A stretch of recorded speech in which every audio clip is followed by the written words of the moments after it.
Hello students, welcome to your own physics class. और आज की क्लास में हम मोशन के कुछ और न्यूमेरिकल्स लेके आए हैं और उन न्यूमेरिकल्स को हम पढ़ेंगे। सबसे पहले हमारे पास एक प्रॉब्लम क्या आती है कि हमारे पास कई बार जो स्पीड या वेलोसिटी है, स्पीड या velocity it is given in kilometre per our. जैसे मैं लिखता हूं 1 किलोमीटर पर आवर, और प्रॉब्लम क्या आती है कि 1 किलोमीटर पर आवर को हमें मीटर पर सेकंड में कन्वर्ट करना होता है। तो उसका सिंपल तरीका है बेटा, देखो 1 किलोमीटर है यहाँ, तो हमें पता है कि हमारा जो 1 किलोमीटर है इट इज 1000 मीटर। और 1 आवर को हम क्या लिखते हैं, 1 आवर में 60 तो मिनट होते हैं और 1 मिनट में 60 सेकेंड्स होते हैं, तो 1 आवर में 3600 सेकेंड्स होते हैं। ये भी हमको पता होना चाहिए।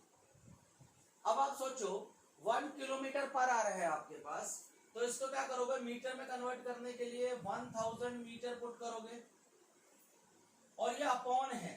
अपॉन का मतलब यहाँ 3600 सेकेंड करोगे, इसको काटोगे आप, इससे ये कटेगा, इससे ये कटेगा, यहाँ बचेगा 5/18 मीटर पर सेकेंड। यानी 1 किलोमीटर पर आवर को अगर मीटर पर सेकेंड में बदलना है आपको, तो 5/18 से मल्टीप्लाई करना पड़ेगा। इसका उल्टा देखो, अगर मेरे पास 1 मीटर पर सेकेंड को किलोमीटर पर आवर में बदलना है, तो मैं जानता हूं कि 1 किलोमीटर इक्वल टू 1000 मीटर। तो यहां से 1 मीटर किसके बराबर होगा, 1/1000 किलोमीटर। और 1 सेकेंड किसके बराबर होगा, 1 आवर इक्वल 1 आवर अपॉन 3600। ये 1 सेकेंड की वैल्यू होगी। अब आप सोचो मीटर पर सेकेंड को किलोमीटर में बदलना है, तो मैं क्या पुट करूंगा, 1000 किलोमीटर और डिवाइडेड बाय 1 आवर बाय 3600। ये कितना आएगा, 3600 divided by 1000, 18/5 kilometre per hour. तो अगर मुझे किलोमीटर पर आवर से मीटर पर सेकंड में कन्वर्ट करना है तो 5/18 से मल्टीप्लाई करूंगा, और मीटर पर सेकंड को किलोमीटर पर आवर में डिवाइड कन्वर्ट करना है तो 18/5 से करूंगा। एग्जांपल देखो, आप एग्जांपल करते हैं हम। मान लो मेरे पास 72 किलोमीटर पर आवर है और मुझे इसे मीटर पर सेकंड में कन्वर्ट करना है, तो 72 kilometre per our equal to 72, और किलोमीटर पर आवर की जगह मैं क्या पुट करूंगा, 5/18 मीटर पर सेकेंड। ये कट जाएगा, ये 20 मीटर पर सेकेंड आ जाएगा। एक और एग्जांपल देखो, अगर मेरे पास 162 किलोमीटर पर आवर है, मुझे इसको मीटर पर सेकेंड में कन्वर्ट करना है, तो 162 मल्टीप्लाई बाय 5/18, यहां 9 आ जाएगा, it is 45 metre per second. एक और ले लो, 108 kilometre per hour, 108 multiplied by 5/18, 30 metre per second. अब आप दूसरा एग्जांपल ले लो, अगर मैं आपको 25 मीटर पर सेकेंड से किलोमीटर पर आवर बोलूं, तो क्या करोगे, 25 को 18/5 किलोमीटर पर आवर से मल्टीप्लाई कर दोगे, तो इससे ये कटेगा, ये वैल्यू आएगी 90 किलोमीटर पर आवर। या आप 25 मीटर पर सेकंड बोलो या आप 90 किलोमीटर पर आवर बोलो। एक और दे लो, एक और एग्जांपल देखते हैं, 35 मीटर पर सेकंड, इसको किलोमीटर पर आवर में बदलना है, तो देखो कितना होगा ये, 35 multiply by 18/5 kilometre per our,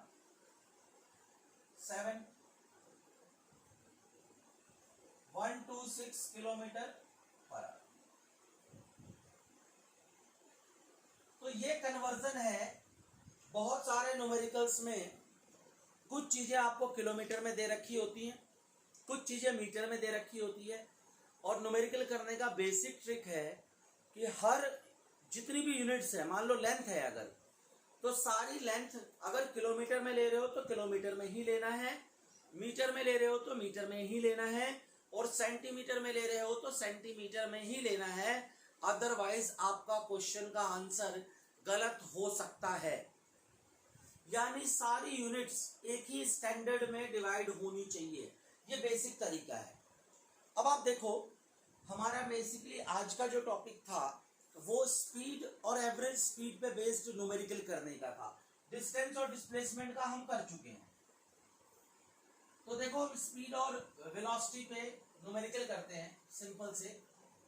पहले सबसे सिंपल करते हैं, फिर थोड़ा सा कॉम्प्लेक्स की तरफ चलेंगे। एक क्वेश्चन है आपके पास, a body covers 100 metre in 10 second. 10 second के लिए सिर्फ ऐसे लिखेंगे, छोटे वाला 10 सेकेंड। Find speed. अब आप सोचो 10 सेकेंड का टाइम है, इसमें क्या डाटा मिलता है आपको? डिस्टेंस कितना है आपके पास? 100 मीटर। टाइम कितना है? 10 सेकेंड। आपको पता है स्पीड का फॉर्मूला जो होता है, it is distance divided by time. 100 by 10, 10 metre per second. Simple question है। थोड़ा सा इससे और आगे की तरफ बढ़ते हैं। क्वेश्चन है, a body starts from origin and moves from position of 10 meter to 80 meter in 7 seconds. Find speed. A body starts from origin and moves from position of 10 meter to 80 meter in 7 seconds. देखो question क्या कहता है कि एक body ना origin से start होती है। आपको पता है, आपने कोऑर्डिनेट एक्सिस पढ़ा है 10th के अंदर। एक्स एक्सिस, इसको हम एक्स एक्सिस बोलते हैं, इसको हम वाई एक्सिस बोलते हैं। क्वेश्चन क्या कहता है कि बॉडी स्टार्ट कर रही है ओरिजिन से, यानी बॉडी यहां से स्टार्ट हो रही है, और आपको कहता है 10 मीटर, यानी ये कोऑर्डिनेट कितना होगा? 10 0 से 80 मीटर, ये कोऑर्डिनेट है 80 0। x 80 है, y 0 है। आपको पता है एक्स एक्सिस पे y की वैल्यू 0 होती है। आपको स्पीड पूछी है। स्पीड का क्या फॉर्मूला होता है? Distance upon time. डिस्टेंस देखो कितना होगा, 10 से स्टार्ट हुआ, 80 पे गया, तो डिस्टेंस 80 माइनस 10, और टाइम कितना है? टोटल टाइम कितना ले रहा है ये? 7, यानी 70 बाय 7, 10 मीटर पर सेकेंड। आपको स्पीड का एक और फॉर्मूला पता है, speed equal to change in position by time, या कुछ लोग चेंज इन टाइम लिख देते हैं टाइम, या और आप चाहो तो चेंज इन टाइम भी लिख सकते हो। तो ऐसा क्वेश्चन भी आपसे पूछा जा सकता है। इसमें आपको डायरेक्ट इसने डिस्टेंस 100 दे दिया है, इसमें थोड़ा सा घुमाया है कि पहले 10 मीटर पे था, बाद में 80 मीटर पे पहुंचा, और इस चेंज के लिए इसने 7 सेकेंड्स का टाइम दिया है। तो ये बहुत नॉर्मल से क्वेश्चंस हैं, ये हमने जूनियर क्लासेस से पढ़ा हुआ है। तो इस टाइप के क्वेश्चन शायद 9th में ना आए, बट मैंने आपको थोड़ा सा एक्सप्लेन करने के लिए बेसिक क्वेश्चंस भी दे दिए हैं। अब आप सोचो, आपको ऐसा क्वेश्चन आएगा, जो मेन टाइप के क्वेश्चन आते हैं वो इस तरह से आते हैं। यहां से शुरू करते हैं हम क्वेश्चन। क्वेश्चन आएगा आपको, a body moves 50 kilometre with speed of 50 kilometer per hour and 90 kilometer with speed of 90 kilometre per our, find average speed. अब आपको क्या बोला है इसने कि जो बॉडी है वो 50 किलोमीटर 50 की स्पीड से चलती है और 90 किलोमीटर पर आवर की स्पीड से चलती है। आपको एवरेज स्पीड निकालना है। देखो फॉर्मूला ध्यान रखो, हमारे पास जो एवरेज स्पीड है उसका फॉर्मूला होता है total distance divided by total time. ये फॉर्मूला है हमारे पास एवरेज स्पीड का, total distance upon total time. अब आप सोचो ये 50 किलोमीटर तो ऐसे चलता है और 90 किलोमीटर ऐसे चलता है, तो टोटल डिस्टेंस कितना है हमारे पास? पहले ये बंदा 50 किलोमीटर चला है, फिर ये बंदा 90 किलोमीटर चला है, तो टोटल डिस्टेंस 140 किलोमीटर है। अब टोटल टाइम चाहिए आपको, तो यहां टाइम दो पार्ट में डिवाइडेड होगा। पहले 50 किलोमीटर 50 की स्पीड से चलता है, 50 kilometre moves with speed of 50 kilometre per hour, तो इसमें दो टाइम होंगे, एक टाइम t1 और दूसरा टाइम t2। t1 इसका है कि 50 किलोमीटर पर आवर की स्पीड से चलता है, तो टाइम का फॉर्मूला क्या होता है हमारे पास? Distance upon speed. तो डिस्टेंस कितना है इसके लिए? डिस्टेंस 50 है, स्पीड भी 50 है। इसके लिए डिस्टेंस 90 है और स्पीड भी 90 है, तो ये 1 तो 1 + 1 2 आवर टाइम ले लिया इसने, और डिस्टेंस कितना चला है? 140 kilometre.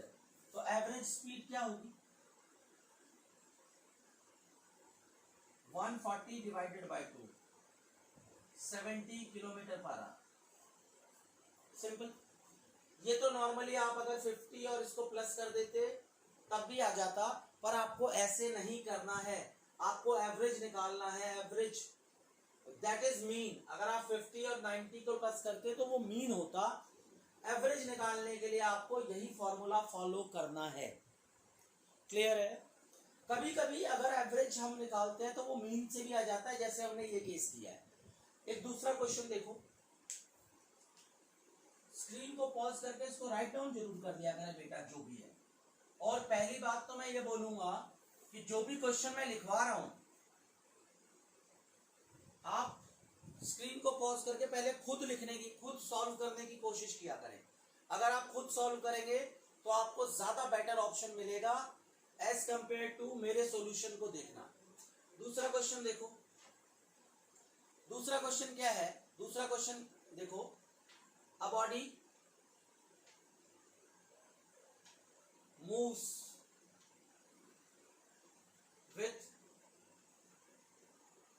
Speed of 90 kilometre per hour for 30 minute and 60 kilometre per our for 1 hour. Find average speed.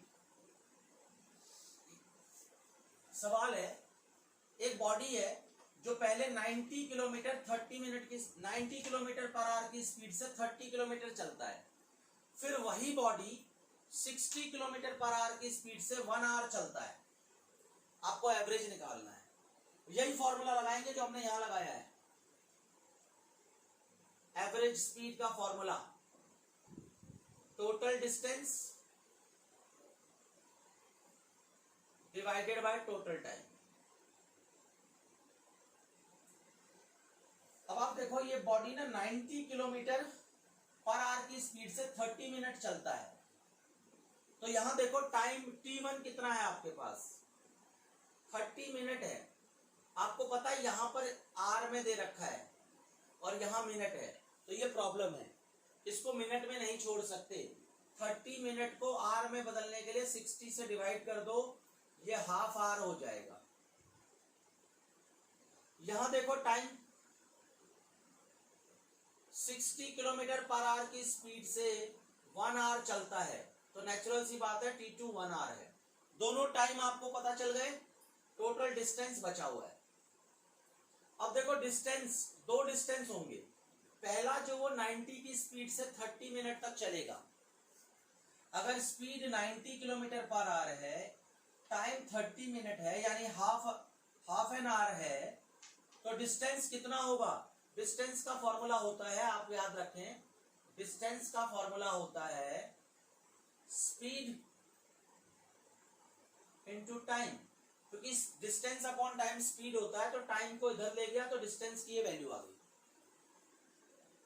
अब आप देखो स्पीड कितनी है आपकी 90, टाइम कितना है हाफ एन आवर, तो आप कितना चले हो 40 किलोमीटर, यानी कि 90 की स्पीड से 30 मिनट चलने के बाद ये बॉडी 45 किलोमीटर ट्रेवल करती है। दूसरे केस का डिस्टेंस देखो, इस डिस्टेंस का नाम मैंने S1 दे दिया है। दूसरे केस में 60 किलोमीटर पर आवर है 1 आवर के लिए, तो डिस्टेंस 1 है, टाइम 1 है, स्पीड ये है, तो डिस्टेंस 60 किलोमीटर है, इसको S2 बोलते हैं। और आप जानते हो टोटल डिस्टेंस में क्या क्या है आपके पास, पहला डिस्टेंस, दूसरा डिस्टेंस, पहला टाइम, दूसरा टाइम। पहला डिस्टेंस कितना है आपके पास 45, दूसरा डिस्टेंस आपके पास कितना है 60, पहला टाइम कितना है 1/2 और दूसरा टाइम कितना है 1, तो 105 3/2, 105 इंटू 2/3 35, यानी 70 किलोमीटर पर आवर, यह आपकी एवरेज स्पीड है। बेटा किसी भी डाउट के लिए कमेंट जरूर करें, क्योंकि कमेंट करना बहुत जरूरी है। तो एक बार क्या था, देखो इसमें देखो आपको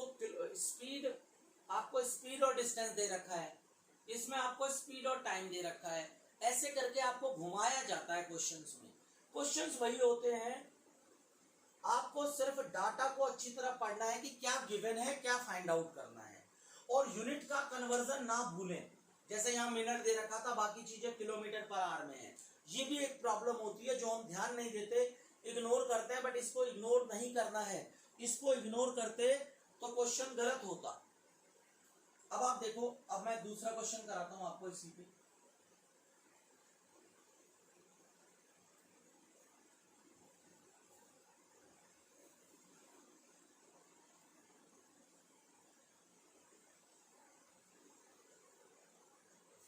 इसी पे हम दूसरा क्वेश्चन करते हैं।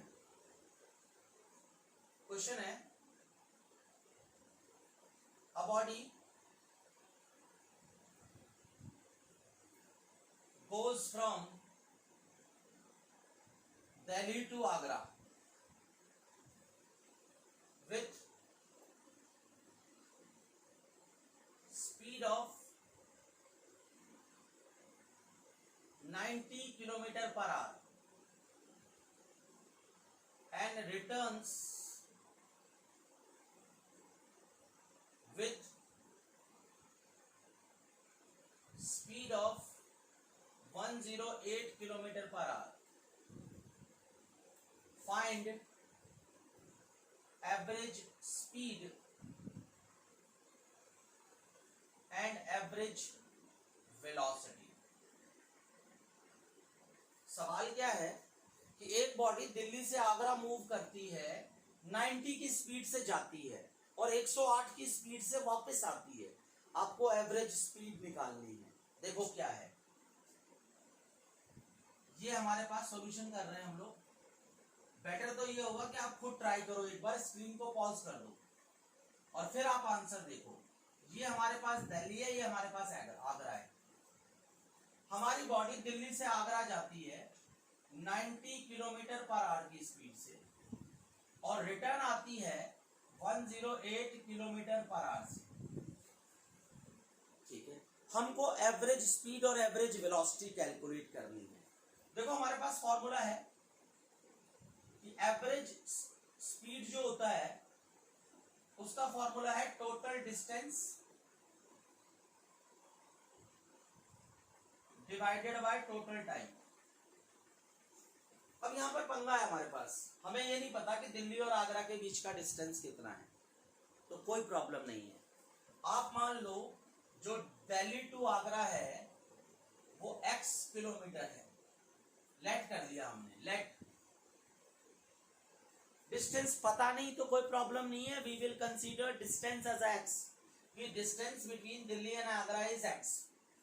सो टोटल डिस्टेंस कितना होगा, दिल्ली से आगरा जाने का x और दिल्ली से आगरा आने का x।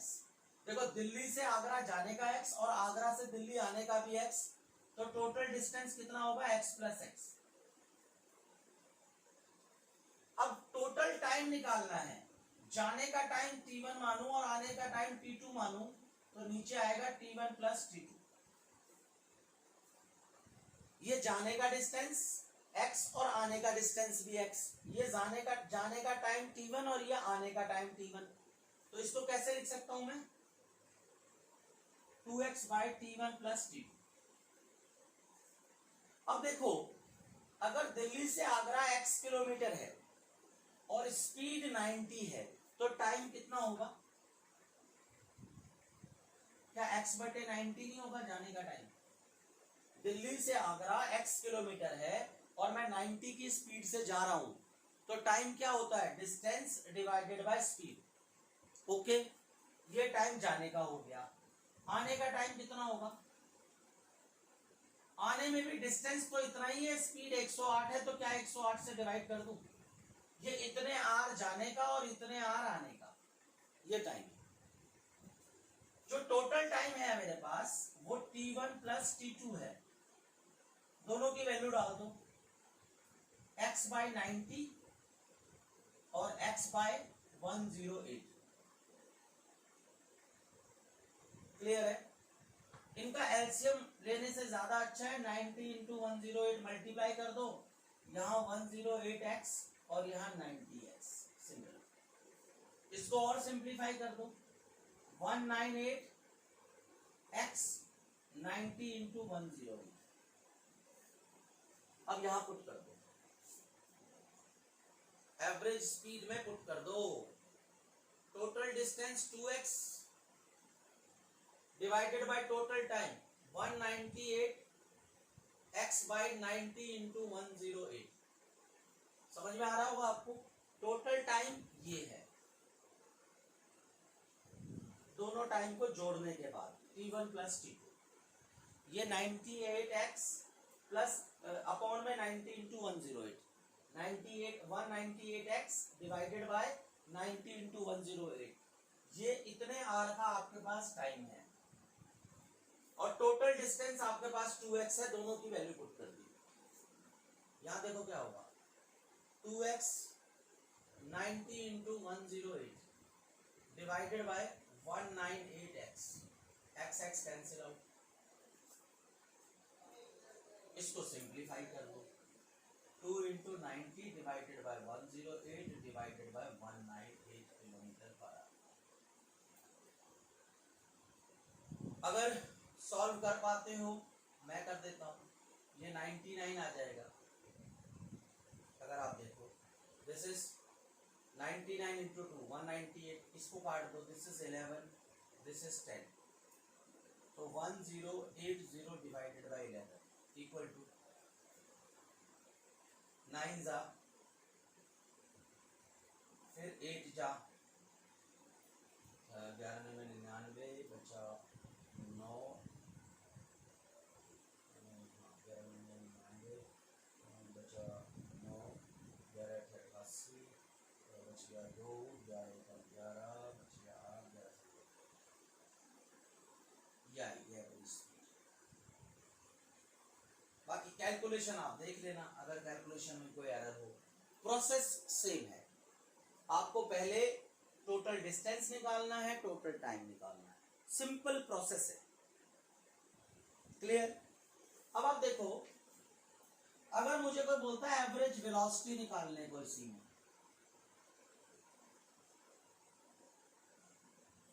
एवरेज वेलोसिटी, तो उसका फॉर्मूला होता है टोटल डिस्प्लेसमेंट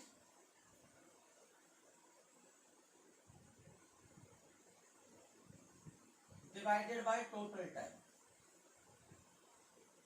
अब डिस्प्लेसमेंट कितना होगा, अगर पार्टिकल दिल्ली से स्टार्ट हुआ, आगरा गया, दोबारा दिल्ली पे वापस आ गया, तो डिस्प्लेसमेंट तो जीरो, और टाइम की कुछ भी वैल्यू हो सकती है, तो उसको डिवाइड करने के बाद रिजल्ट कितना आएगा, जीरो। यानी जब जिस पॉइंट से आप स्टार्ट हुए वापस वहीं आ गए तो आपका डिस्प्लेसमेंट जीरो हुआ, तो एवरेज वेलोसिटी भी जीरो हुई, बट एवरेज स्पीड ये है, दिस इज एवरेज वेलोसिटी। इस टाइप के क्वेश्चन भी आपसे पूछे जाते हैं। एक क्वेश्चन हम और करते हैं,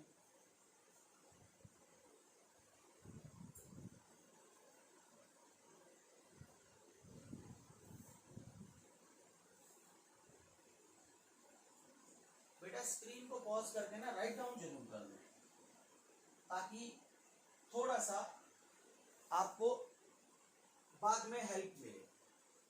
क्वेश्चन क्या है, a body covers 1/3 of its journey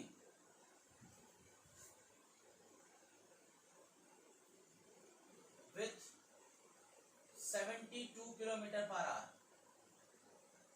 and rest with 90 km/h. Find average speed. एक बॉडी क्या करती है, अपनी जर्नी का 1/3 72 से चलती है, और बाकी का जो बचता है वो 90 km/h की स्पीड से चलती है। आपको उस बॉडी का क्या निकालना है, एवरेज स्पीड। ध्यान से देखें कैसे करें। सॉरी, अब यहां पर हमारे पास फिर से प्रॉब्लम है, हमें डिस्टेंस नहीं पता, टाइम नहीं पता, कुछ नहीं पता, पर हम जानते हैं कि हमारा जो एवरेज स्पीड होता है it is total distance divided by total time. बेटा एक चीज ध्यान रखना, जब भी आप क्वेश्चन करो, आपको कुछ आता हो चाहे ना आता हो, फॉर्मूला अगर आपको पता चल रहा है तो फॉर्मूला जरूर लिखना है। जब भी एग्जाम होते हैं, जब मैं अपने सीबीएसई के सब्जेक्टिव टाइप एग्जाम की बात कर रहा हूं, फॉर्मूले के मार्क्स होते हैं, तो फॉर्मूला जरूर लिखना है आपको, फॉर्मूला इग्नोर नहीं करना है। तो अब देखो, कहता है कि 1/3 ऑफ इट्स जर्नी, मान लेता हूं लेट जर्नी, मुझे पता नहीं, let journey is x kilometre. अब किलोमीटर ही क्यों लिया, क्योंकि ये भी किलोमीटर है, ये भी किलोमीटर है, तो मैं जर्नी को भी x किलोमीटर ले रहा हूं, मीटर मत लेना, क्योंकि जब ये किलोमीटर है, ये किलोमीटर है, तो जर्नी को भी आप x ही लो, किलोमीटर ही लो आप, जर्नी को x मानो, पर it should be in kilometres. तो मानता हूं मैं ये मेरी जर्नी है A to B और ये टोटल x है।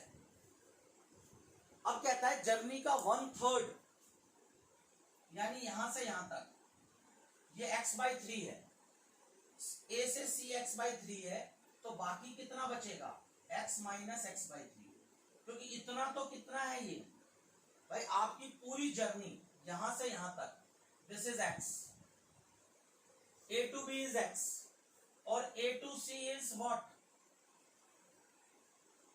x/3। तो इस AB में से जब AC माइनस करोगे तो it is this x minus x/3 and this will equal to 2x/3। जो इसने बोला है ना, रेस्ट जो जर्नी है वो कितनी है, 2x/3, और जो इसने चली है वो कितनी है, x/3। तो अब हमें पता चल गया। अब हम देखो टोटल एवरेज स्पीड निकाल रहे हैं,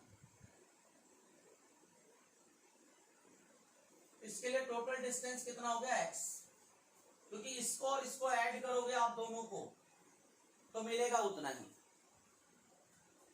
भाई टोटल जर्नी आपने कितनी मानी है, x किलोमीटर की मानी है, तो एवरेज स्पीड के लिए total distance upon total time होता है, तो टोटल डिस्टेंस में x ही आएगा। टाइम देखो, एक टाइम तो वो है जो आपने इसमें चला है और एक टाइम वो है जो रेस्ट ऑफ जर्नी में चला है। तो इस जर्नी के लिए आपको टाइम निकालना है, दिस इज t1। और टाइम का फॉर्मूला होता है डिस्टेंस अपॉन स्पीड। ये डिस्टेंस कितना है x/3 और इसमें स्पीड कितनी है 72। तो कितना होगा x divided by 72 into 3 kilometre sorry are. ये आपका पहला टाइम होगा,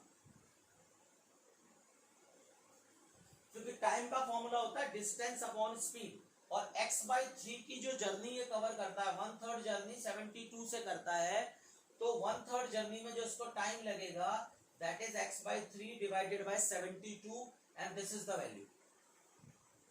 now rest of the journey for which the time is t2 and rest of the journey is what, it is 2x/3 और मानता हूं इसका टाइम है t2।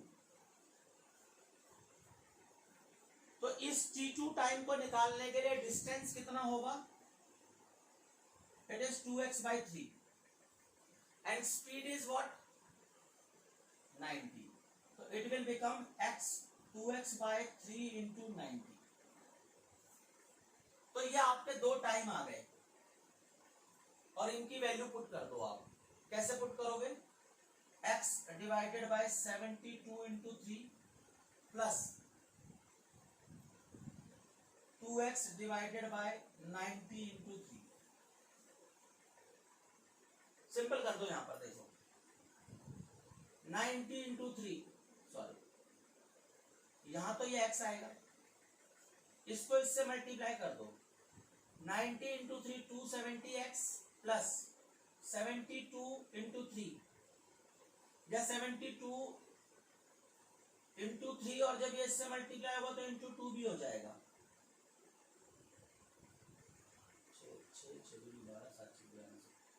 432 और ये कितना आएगा 72 इंटू 3 इंटू 90 इंटू 3, ये वैल्यू आ जाएगी। मैं सिंपल एलसीएम नहीं ले रहा हूं, एलसीएम लिए बिना मैंने डायरेक्ट इसको यहां मल्टीप्लाई किया, इसको यहां मल्टीप्लाई किया और इन दोनों को मल्टीप्लाई कर दिया साथ में। वैल्यू कितनी आ जाएगी, x यहां 72 90 इंटू 3 इंटू 3 72 393 x के साथ मल्टीप्लाई और यहां कितना होगा 2 7 3 10 7 और 3 10 4 3 8 0 2x x x cancel out. तो आपका एवरेज स्पीड कितना आएगा, it is 72 90 into 3 into 3 divided by 802। अब हम चाहें तो इसको कट कर सकते हैं, सॉल्यूशन करके यही स्पीड होगी। आप इतना सॉल्यूशन तो आप कर ही सकते हो। जैसे मैंने जो डाटा दिया है वो अपनी मर्जी से दिया है, कैलकुलेशन थोड़ी सी मुश्किल बना दी गई, पर आपके जो टीचर्स हैं they are very expert, they will put the simple calculations ताकि आपको कैलकुलेशन में प्रॉब्लम ना हो। मैंने तो थोड़ी कैलकुलेशन थोड़ी मुश्किल कर दी है क्योंकि मैंने बिना सोचे समझे क्वेश्चन बना दिया है। I am just talking about the type of questions asked in examination and simply you can calculate these values। Calculation भी करोगे तो भी ज्यादा आपको आसान होगा, ठीक है। अगर मैं चाहूं तो देखो आपको सिंपल कैलकुलेशन बता सकता हूं, 72 इसको मल्टीप्लाई करेंगे तो 810 डिवाइडेड बाय 82, इसको मैं कैलकुलेट करके सिंपली 1.1 कर देता हूं, 11 दूनी 22 11 से 70 और 2 70 अप्रोक्सीमेटली। भाई मैं तो अप्रॉक्स कैलकुलेशन जानता हूं, आप करोगे 79 के करीब ही आएगा लगभग करके देख लेना, कोई ज्यादा प्रॉब्लम नहीं आएगी। क्लियर है, तो कर लेना, यही कैलकुलेशन आएगी। बाकी कैलकुलेटर भी यूज कर सकते हो, कैलकुलेशन की कोई प्रॉब्लम नहीं, प्रोसेस शुड बी दिस। एक और क्वेश्चन देखो आप, जिस टाइप का आता है आपके पास क्वेश्चन आता है, a body covers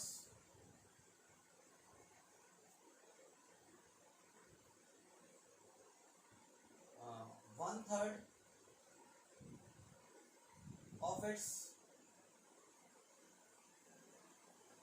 journey with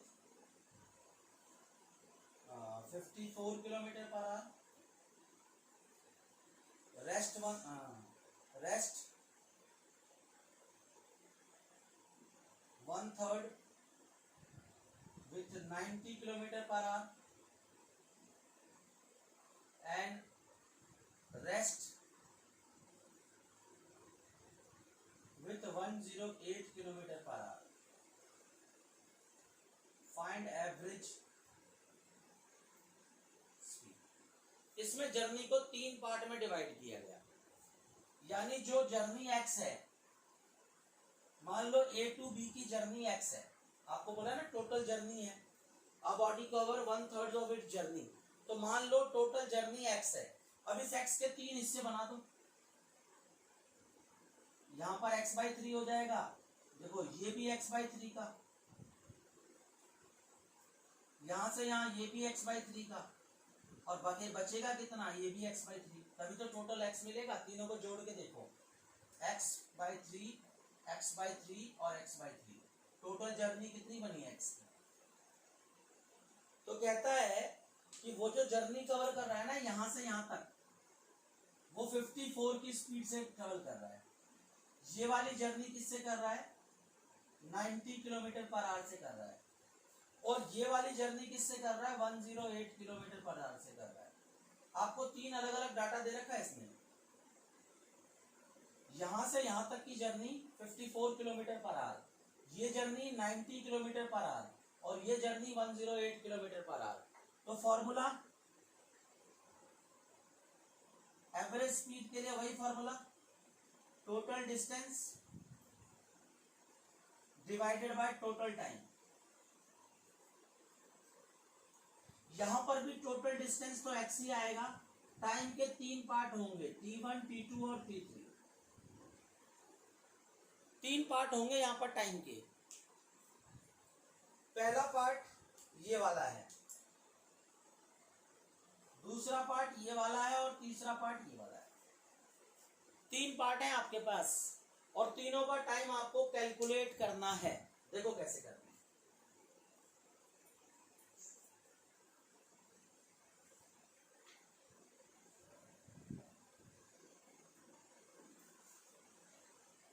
देखो जब t1 कैलकुलेट करना पड़ेगा, इसमें डिस्टेंस कितना है, x/3। ये जो t1 मूव कर रहा है वो x/3 टोटल डिस्टेंस का 3rd पार्ट मूव कर रहा है, तो ये डिस्टेंस है, और यहाँ का स्पीड कितना है, 54। तो ये टाइम होगा आपका x/54 इंटू 3 आवर्स। जो दूसरा टाइम है उसमें भी डिस्टेंस ये कितना मूव कर रहा है, फिर से x/3 है, और टाइम कितना है इसमें,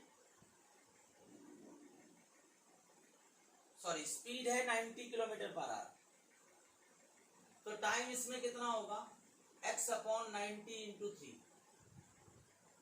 और जो 3rd पार्ट है उसमें देखो क्या है, डिस्टेंस अगेन x/3, और टाइम और speed is 108 kilometre per hour, तो your time will be x/108 into 3।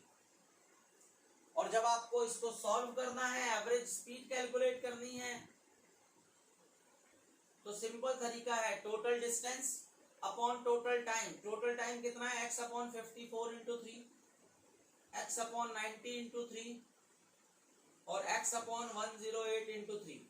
Solve कर लेना, इतना किलोमीटर पर आवर आएगी स्पीड। सिंपल, ये सॉल्यूशन आप खुद करोगे। तो ये तरीका है क्वेश्चन को सॉल्व करने का, एवरेज स्पीड और average velocity.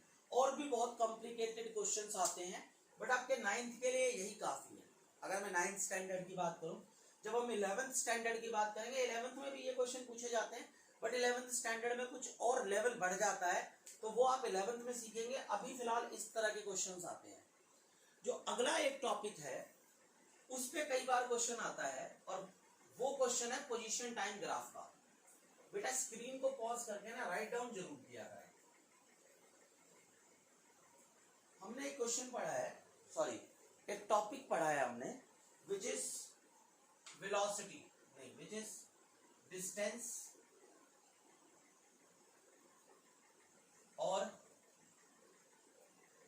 Displacement time graph. हमने ऐसा क्वेश्चन ऐसा पढ़ा है, ग्राफ पढ़े हैं, बहुत इंपॉर्टेंट पार्ट मैंने आपको बताया था, graph very important part of physics. तो उस पे हमने पढ़ा भी था, हमने ग्राफ ड्रॉ भी किए थे। आपको क्वेश्चन कैसे आता है, ऐसा क्वेश्चन आता है, मान लो मैं यहां पर डिस्टेंस दे दूं आपको, it is in metre, here I give you time in second.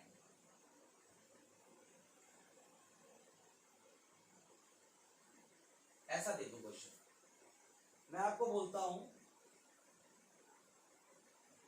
Question में बोला जाएगा आपको distance time graph for two bodies are given which has higher speed।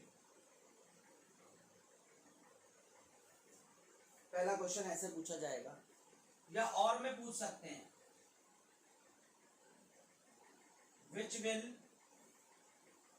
move to larger distance in same time। यहां विच का मतलब है ए और B में से कौन ज्यादा डिस्टेंस मूव करेगा। देखो मैंने आपको बताया था कि जब ऐसा क्वेश्चन आए तो सबसे पहले हम स्लोप के बारे में देखते हैं कि इस ग्राफ का स्लोप क्या है। देखो स्लोप के लिए हमने सिंपल तरीका पढ़ा हुआ है कि जब भी हमें ग्राफ का स्लोप निकालना हो तो वाई एक्सिस में जो होता है और एक्स एक्सिस में जो होता है दोनों को डिवाइड कर देते हैं, डिस्टेंस डिवाइडेड बाय टाइम, और स्लोप का मतलब होता है इस एंगल का tan थीटा। तो डिस्टेंस अपॉन टाइम यहां क्या बनता है, स्पीड। तो मुझे साफ पता चल रहा है कि इस ग्राफ में स्लोप किसका ज्यादा है, ए का। आप लिखोगे slope of graph represents speed. पहले आप यहां से देख लोगे, डिस्टेंस अपॉन टाइम स्पीड बनता है, आपने बोल दिया कि इस ग्राफ का जो स्लोप है वो स्पीड बताता है। And because slope of A is more than slope of B, इसका मतलब velocity of A will greater than velocity, इसका मतलब speed of A will greater than speed of B. A ज्यादा तेज चलेगा, और अगर कोई पूछे कि कौन ज्यादा मूव करेगा तो इसका आंसर होगा A will move to larger distance. भाई जिसकी स्पीड ज्यादा होगी वही तो ज्यादा डिस्टेंस चल पाएगा। तो दोनों तरीके से आपसे यही पूछना चाहता था वो कि किसकी स्पीड ज्यादा है इस ग्राफ में, जिसका स्लोप ज्यादा उसकी स्पीड ज्यादा। अच्छा कई बार हमें कंफ्यूज करने के लिए ना ग्राफ कुछ ऐसा भी आ जाता है, ये हमें कंफ्यूज करने के लिए आता है कि यहां टाइम दे देंगे सेकंड में और यहां दे देंगे स्पीड, और सेम ग्राफ है, ये ए है और ये बी है, और सेम क्वेश्चन पूछेगा। सेम क्वेश्चन, मैं क्वेश्चन लिख नहीं रहा हूं, ये सेम क्वेश्चन आपसे पूछा मैंने। अब आप देखो यहां पर भी करने का वही तरीका है। स्लोप क्या है, स्लोप के लिए वाई एक्सिस में क्या है, time by speed, time by speed. इसका क्या होता है, एक बटे वेलोसिटी, या एक सॉरी टाइम बटे सॉरी स्पीड नहीं बेटा, यहां डिस्टेंस आ रहा है, सॉरी ये डिस्टेंस था ना, डिस्टेंस को वाई एक्सिस में एक्स एक्सिस में ले आया इस बार तो, और टाइम को वाई एक्सिस में लेके चला गया, sorry time divided by speed, sorry time divided by distance. बार बार एक गलती रिपीट हो रही है मेरे से, कोई स्लोप के लिए Y axis divided by X axis, Y axis में टाइम है और एक्स एक्सिस में डिस्टेंस है। आपको पता है डिस्टेंस अपॉन टाइम स्पीड होता है, और ये उसका रेसिप्रोकल है। तो यहां पर देखो, अगर मैं देखूं तो स्लोप जो है ना, slope inversely proportional to speed है। जिसका स्लोप ज्यादा होगा उसकी स्पीड कम होगी। इस बार उल्टा रिलेशन है। यहां क्या था, सीधा रिलेशन है। यहां पर स्लोप जो है वो डायरेक्टली प्रोपोर्शनल टू स्पीड था। ज्यादा स्लोप मतलब ज्यादा स्पीड। यहां पर क्या है, उल्टा रिलेशन है। ज्यादा स्लोप मतलब कम स्पीड, उल्टा रिलेशन है ये। तो यहां क्या लिखोगे, because slope is inversely proportional to speed, so A will have smaller speed than B। और इसके लिए क्या आंसर लिखोगे, और में B will move to larger distance। एक ऐसा क्वेश्चन आता है, क्लियर है। एक दूसरे टाइप का क्वेश्चन भी आता है इसमें, वो भी कर देते हैं। आई होप कि आपको ये समझ में आया होगा। स्क्रीन को पॉज करके इसको नोट डाउन करना है।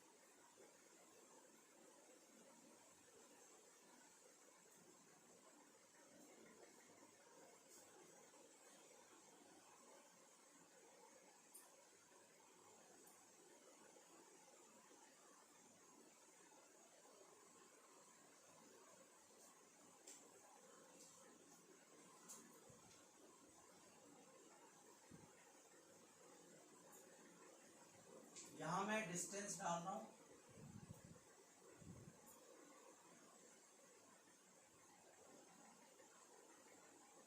ये P है, ये Q है। ये एंगल 30 डिग्री का है और ये एंगल 60 डिग्री का है। आपसे पूछेगा which has higher speed,